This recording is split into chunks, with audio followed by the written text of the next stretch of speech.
আম্মা আম্মা, এই দেখো দাদু আমার 1,000 টাকা দিছে।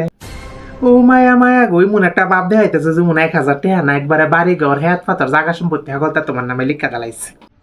তোমরা বাপুতে একজনের নাটক দেখলে আমার একবারে সারাটা শরীর জেলা জায়গা। 1,000 টাকা হইতে দিছে এমন তো না যে বন্ধের কোনো হ্যাত তোমার নামে লিখা দালাইছে। 1,000 টাকা এলে এমন একটা আলামত শুরু করে দিছো। গোলামের ঘর গোলাম যাই কেমন ওই সামনেতে।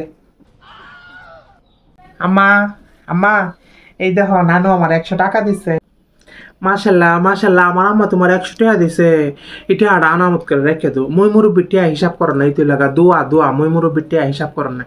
মা গো মা, আমার আম্মা যে ওগুলা বেডি জীবনও নাই না তেরে হাইলাতে আমার আম্মা দেয় না। ফুট তুমি টেহা ডালগা করে সেরা আনামত করে সেরা রেখে দো। দেখবা এই 100 টাকা একসময় তোমার 1,00,000 টাকা হইব। হ্যাঁ, এটা আর আনামত করে রেখে দো। আর তোমার নানির লেগে দোয়া করো, তোমার নানি যাতে তোমরা আরো বাড়ায় বাড়ায় টাকা পয়সা দিতে পারে। মা গো মা, আমার আম্মা যে ওগুলা বেডি জীবনও নাই না তেরে হাইলাতে দেয় না। বিডি আমার আম্মা।